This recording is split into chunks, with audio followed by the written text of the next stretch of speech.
Assalamualaikum warahmatullahi wabarakatuh. Selamat siang pemirsa. Siang. Saya Muhammad Adia Surya Rasindra. Saya Dimas Fajar Arkan Buddha. Kami dari PPSID 2025 mendapatkan tugas akhir mata kuliah menyimak komprehensif dan kritis yang diampu oleh Ibu Dwi Hantira USBD MPD dan Ibu Titis Kusumaningrum Widyati Putri MPD. Kami mendapatkan tugas akhir mata kuliah ini dengan wawancara dari salah satu sekolah di SMP di Yogyakarta.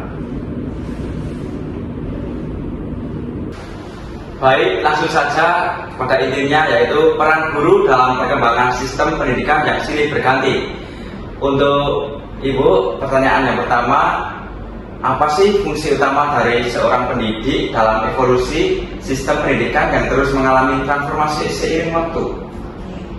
Jadi kalau fungsi pendidik sendiri itu adalah menjadi fasilitator, menjadi inovator, kemudian menjadi pembimbing dalam proses pembelajaran. Jadi di sini guru perannya cukup kompleks ya, tidak hanya membagikan ilmu, tidak hanya membagikan materi, tapi juga kami harus mampu mengarahkan murid untuk berpikir kritis, untuk kreatif dan adaptif sesuai dengan perkembangan zaman dan kebutuhan murid. Jadi seorang guru itu harus mampu mentransfer pengetahuan dengan membangun kemampuan literasi, karakter yang baik, dan keterampilan berkolaborasi. Baik Ibu, untuk soal yang nomor 2, siapa saja individu atau kelompok yang paling terpengaruh untuk perubahan dalam fungsi pendidik dalam sistem pendidikan ini sih? Oke. Kalau dalam sistem pendidikan yang berubah, otomatis semua pihak ya terdampak ya, mulai dari murid, guru, sekolah, orang tua, bahkan masyarakat juga terdampak karena orang tua maupun masyarakat di sini merupakan bagian dari ekosistem pendidikan. Kalau guru, murid otomatis langsung terdampak ya, karena langsung pada proses pembelajaran, sehingga dibutuhkan adaptasi guru yang cepat untuk menyesuaikan proses pembelajaran dengan sistem pendidikan yang berlaku. Baik Bu, untuk nomor 3, kapan kita mulai melihat perubahan yang signifikan dalam fungsi pendidik terkait dengan perkembangan sistem pendidikan? Perubahan yang signifikan itu sangat terasa pada awal 2000-an ketika teknologi informasi masuk berkembang pesat di tahun itu. Kalau dulu kan ketika kita sebelum di tahun 2000-an itu masih menggunakan buku teks, buku pendamping yang berupa buku teks gitu ya. Jadi semua informasi berasal dari buku teks. Ketika teknologi informasi itu mulai masuk, akhirnya mau tidak mau pembelajaran mengarah pada proses digitalisasi yang kalau dulu berbasis buku teks ya, kalau sekarang sudah mulai harus ada unsur digitalnya. Buku-bukunya sudah referensi bukunya sudah berasal dari referensi online. Kemudian sumber belajar itu sekarang sudah lewat ada YouTube, ada platform tertentu yang mengarah ke sana. Kemudian perubahan kurikulum pendidikan itu juga sangat terasa merupakan perubahan yang signifikan gitu. Mulai dari kalau dulu ada kurikulum 2004, kemudian berubah menjadi 2013 saja ada 2 fase ini ya. Ada yang awal, lalu 2013 dengan perubahan. Kemudian sekarang nih yang lagi heboh ya, yang lagi viral itu kurikulum merdeka, yang di situ jauh lebih kompleks. Lalu belum lama ini diluncurkan lagi kurikulum merdeka dengan pendekatan deep learning, betul ya? Jadi tantangannya di sini luar biasa. Perubahan yang dulu dari buku teks menjadi digitalisasi, kemudian sekarang guru itu kemampuannya benar-benar diasah untuk merancang pembelajaran yang menyenangkan, menumbuhkan kesadaran bagi peserta didik, tapi tetap harus bermakna. Jadi tantangannya jauh lebih hebat di sini, karena mau tidak mau guru ini juga harus melek digital. Nah, terus yang perubahan lagi yang lebih signifikan itu eranya COVID-19 ya. Mungkin pada saat kalian SMP juga ya, COVID-19 itu. Di era COVID-19 itu luar biasa. Yang dulu belajar itu harus datang ke sekolah, duduk pakai seragam. Yang jam 7 kita harus sudah mulai, kemudian berubah menjadi daring. Yang dulu guru itu tidak tahu ya, dulu ada Zoom, terus pemanfaatan digitalnya masih belum terlalu mendalam. Pada saat COVID masuk itu mau tidak mau kami sebagai pendidik harus cepat beradaptasi, melakukan inovasi pembelajaran dari yang tatap muka menjadi daring, mengolah bagaimana sih strategi metode pembelajaran yang menarik biar anak-anak di sana yang jauh di rumahnya masing-masing itu tetap bisa fokus pembelajaran, tetap bisa mengikuti pembelajaran agar tujuan pembelajaran tercapai. Itu perubahan-perubahan itu terasa sangat signifikan sekali bagi kami para pendidik. Ketika COVID kan masih 13 kan Bu? Betul. Nah, habis COVID kan kita masuk ya SMP, harga sudah mulai turun. Nah, habis itu kan masuk ke kurikulum merdeka. Nah, itu apakah ada hambatan atau tantangan tersendiri? Jelas ada. Karena di kurikulum 2013 dulu itu kan ini ya, khusus mata pelajaran yang saya ampu bahasa Indonesia itu dulu berbasis teks gitu. Jadi di kurikulum 2013 itu ada berbagai teks yang kemudian di dalamnya itu belajarnya ada struktur, ada unsur bahasa yang benar-benar tersusun rapi. Kelas 7 teksnya apa, kelas 8 teksnya apa, dan tidak ada project waktu itu. Yang sangat terasa perubahannya ketika kurikulum merdeka itu mulai masuk, materi pembelajaran itu banyak sekali yang berubah. Artinya teks yang dulu ada di kelas 7 atau teks yang dulu di kelas 8 itu sekarang ke kelas 7. Seperti kalau bahasa Indonesia ada teks berita dulu di kelas 8, di kurikulum merdeka itu sudah masuk di kelas 7. Itu menjadi tantangan tersendiri karena harus membawa anak-anak yang baru saja adaptasi ke SMP, kemudian mengenalkan materi yang cukup berat bagi siswa juga. Belum lagi ditambah adanya proyek P5, terus ada istilah-istilah baru yang muncul, ada CP, ada modul dan lain sebagainya, yang tentu membuat kami merasa waktu itu merasa bingung itu ketika ada proyek P5. Itu kan sesuatu yang baru, menurut kami itu gebrakan yang luar biasa karena memang dengan P5 itu benar-benar anak-anak dituntut harus berpikir kritisnya jalan, kreatifnya jalan, gitu. Mereka harus berkolaborasi, kerjasamanya luar biasa, membangun karakter anak itu memang sangat baik di proyek P5. Tetapi karena waktu itu masih baru di kurikulum merdeka itu kami benar-benar kesulitan. Jadi tantangannya ketika menghadapi P5, maka dari itu dibutuhkan kerjasama kolaborasi dari berbagai pihak, terutama orang tua. Kalau guru, sekolah, dan murid kan otomatis ya sinerginya harus ada, harus sejalan. Nah di sini dibutuhkan orang tua, masyarakat juga, karena P5 itu tidak hanya sekedar belajar apa yang ada di sekolah, tetapi mereka juga harus mengenal lingkungan yang ada di sekelilingnya. Itu yang menjadi tantangan kami. Baik Bu, yang nomor 4 ada di mana kita dapat melihat peran pendidik paling jelas dalam proses penyesuaian terhadap perubahan dalam sistem pendidikan. Oke, tentu saja di kelas ya. Kalau peran pendidik dalam perubahan sistem pendidikan tentu saja terlihatnya di dalam kelas karena guru itu langsung berinteraksi dengan siswa, langsung mengimplementasi strategi ataupun metode pembelajaran yang disesuaikan dengan sistem pendidikan yang berlaku. Jadi seperti kalau bahasa Indonesia di kurikulum 2013 kami harus apa, harus bagaimana, kemudian di kurikulum Merdeka baik yang lama maupun dengan yang pendekatan deep learning, otomatis di situ ada penyesuaian yang cukup jelas ya, yang cukup signifikan. Terus melalui forum-forum pengembangan profesi juga bisa. Di situ nanti pendidik itu mengikuti workshop, komunitas belajar. Kalau sekarang kan sudah ada platform khusus ya, namanya Ruang IPK. Di situ banyak sekali kami mencari referensi pembelajaran yang menarik, kami mencari referensi modul pembelajaran, metode pembelajaran itu di situ lengkap.